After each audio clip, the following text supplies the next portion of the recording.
Monsieur le Président, merci de nous recevoir. Merci à vous.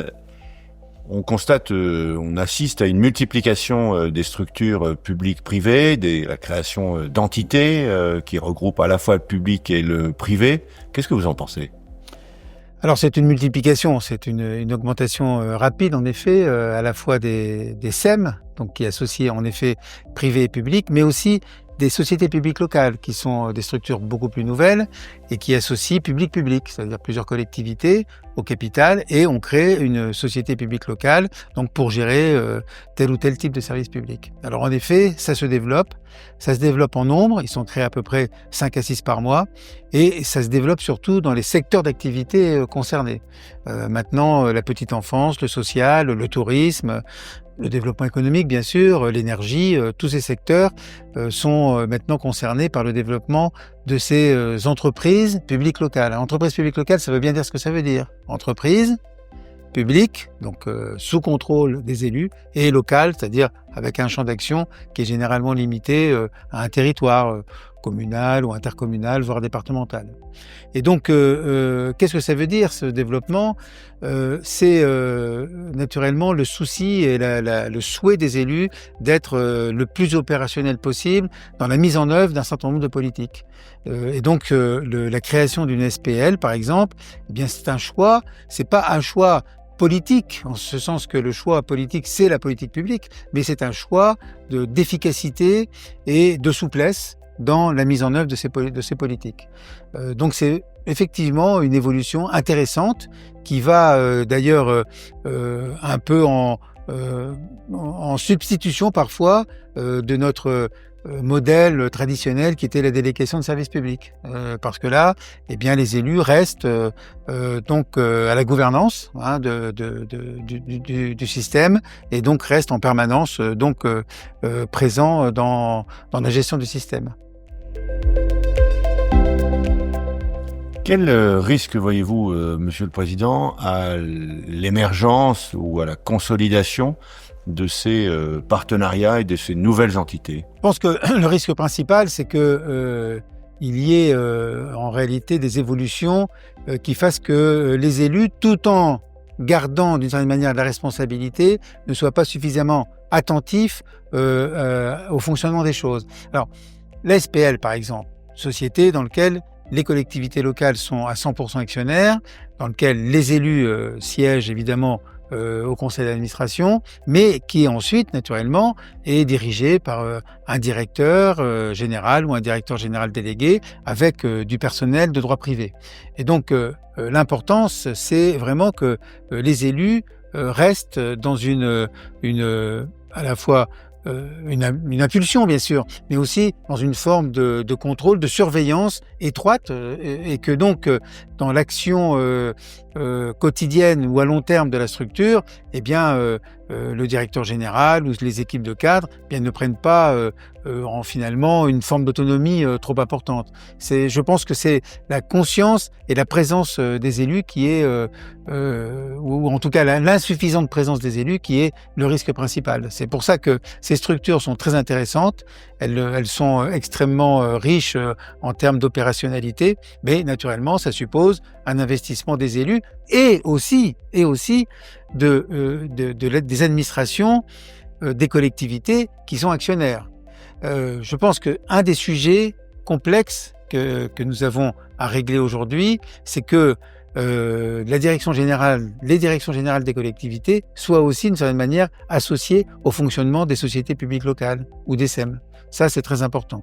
Parce que sinon, l'élu se retrouve à la fois donc patron d'un exécutif local, président de structures publiques-privées ou publiques-publiques, SM ou SPL, mais s'il n'y a pas de lien entre les deux, à un moment donné, on risque l'élu risque d'être mis en difficulté, en porte-à-faux. Donc ça, c'est très important que les administrateurs des collectivités territoriales soient aussi conscients et soient aussi impliqués dans le fonctionnement de l'ensemble du système. La fédération que vous présidez, oui, évidemment, porte à la fois ces changements oui, et ces défis. Comment voyez-vous son évolution ? Alors la fédération, cette fédération, d'ailleurs, son nom, c'est Fédération des élus des entreprises publiques locales. C'est donc bien pourquoi on a voulu garder ce titre en mettant élus des entreprises publiques locales, parce que nous ne sommes pas une sorte de MEDEF des EPL. Nous sommes vraiment une fédération des élus. Nous voulons réaffirmer et affirmer, tranquillement, mais fermement, que ce sont toujours les élus qui sont à la manœuvre et qui sont aux commandes. Ça, c'est très important de le réaffirmer. Après, cette fédération, naturellement, elle a un rôle extrêmement important d'accompagnement, de conseil pour toutes les structures qui se créent ou qui veulent évoluer, et aussi pour les collectivités qui s'interrogent sur ce mode de gestion. Donc nous avons d'ailleurs comme adhérents aussi des collectivités, pas seulement des entreprises publiques locales. Et puis évidemment l'autre rôle important, c'est de faire reconnaître la place de ce qu'on appelle donc l'économie mixte, du mouvement de l'économie mixte, dans à la fois l'économie française et dans le travail, l'action publique territoriale. Donc faire reconnaître. Alors ça veut dire faire reconnaître, ça veut dire aussi mener des actions de pédagogie, beaucoup d'actions de pédagogie en direction du Parlement et notamment de l'Assemblée nationale, parce que très peu de gens savent comment tout ça fonctionne, parce que quand on ne l'a pas vécu soi-même, c'est assez difficile. Et puis en direction aussi des cabinets ministériels et naturellement d'un certain nombre d'administrations qui ne sont pas toutes d'ailleurs totalement acquise à l'idée que l'économie mixte est une voie d'avenir. Donc il y a quelques blocages encore qui existent ici ou là dans les administrations sur le développement de l'économie mixte, parce que c'est vrai que c'est un secteur dans lequel on est à la lisière de plusieurs mondes. Le monde de l'entreprise privée, et puis le monde de l'administration locale. Ce sont des mondes différents, mais encore une fois, nous sommes convaincus que ces deux mondes peuvent parfaitement non seulement cohabiter, mais même travailler ensemble, encore une fois, dans un objectif d'efficacité des politiques publiques que nous mettons en place. Monsieur le Président, comment éviter les risques de conflit d'intérêts ? Alors effectivement, c'est un sujet qui nous préoccupe beaucoup, parce que les textes actuels ne protègent pas suffisamment l'élu, qui est à la fois exécutif d'une collectivité territoriale, le maire par exemple, et qui est également président ou administrateur d'une société publique locale ou d'une société d'économie mixte. Et à l'heure actuelle, le développement, en tout cas la prise de conscience plus importante que par le passé, et à juste titre, de la notion de conflit d'intérêts dans notre pays, fait que il y a une forme d'incompréhension de la part d'un certain nombre d'organismes de suivi, de contrôle, d'incompréhension de la façon dont ça se passe. Quand un élu est président d'une société publique locale, dont sa collectivité est actionnaire, il est dans une même position que lorsqu'il est maire avec des services municipaux, etc. Puisque, vous le savez, donc la SPL est considérée comme in-house, c'est-à-dire faisant partie en réalité de la sphère de la collectivité.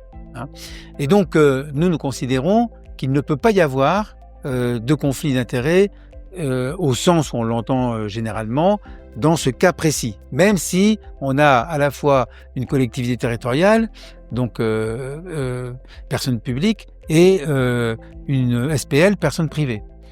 Mais aujourd'hui, il y a eu quelques progrès dans la fameuse loi 3DS, mais ça ne va pas assez loin, et c'est un de nos combats justement qui va dans le sens de prendre en compte davantage cette situation très particulière de cet élu, et de ne pas le mettre en position de devoir répondre à des accusations de conflit d'intérêts.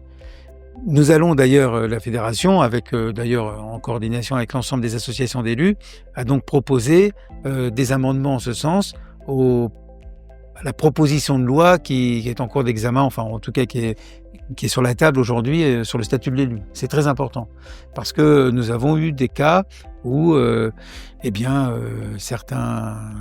système judiciaire en réalité, et notamment au pénal, ne prenait pas en compte la spécificité des SPL et considérait que c'était des entreprises privées comme d'autres. Voilà, donc là, il y a un vrai sujet qui nous paraît absolument essentiel de régler. D'abord parce qu'il est injuste, et puis parce qu'il nuit aussi d'une certaine manière à l'efficacité de nos structures de SPL ou SEM, qui sont encore une fois destinées à mettre en œuvre des politiques publiques. Je vais insister là-dessus. Il ne s'agit pas de faire du profit, c'est pas la question. Les actionnaires ne sont généralement pas rémunérés. C'est vraiment un outil qui donc permet cette efficacité grâce à la souplesse du statut privé. Monsieur le Président, vous avez le mot de la fin. Simplement pour dire que ce mouvement de l'économie mixte, qui est assez ancien en France, il date d'avant la dernière guerre mondiale, donc c'est quelque chose qui s'est installé progressivement, donc a connu un développement considérable ces dernières années grâce notamment à la création des sociétés publiques locales, dans lesquelles, je rappelle, donc les collectivités locales sont actionnaires à 100%. Ça permet d'ailleurs aussi, d'une certaine manière, une mutualisation aussi des moyens, ce qui est très important, à côté évidemment de l'intercommunalité institutionnelle. C'est une autre façon de mutualiser les services. Mais pour dire que nous ne sommes pas en France dans l'innovation la plus totale, puisque si vous prenez un pays, il y a en France à peu près 1500 entreprises publiques locales. Si vous prenez un pays comme l'Allemagne, il y en a 8000. En Autriche, il y en a 4000. Dans les pays en Danemark, en Finlande, etc. C'est un modèle qui est très très développé et qui a une activité bien plus importante qu'en France. En Allemagne, il y a une partie de l'énergie est gérée par l'équivalent des sociétés publiques locales, c'est-à-dire leur capital appartient aux collectivités territoriales.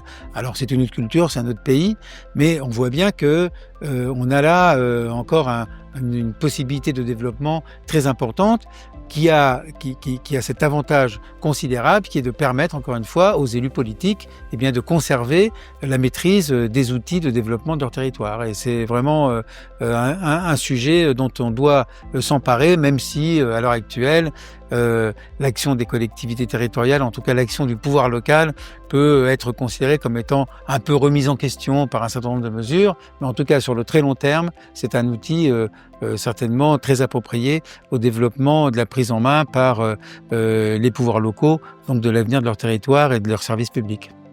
Merci.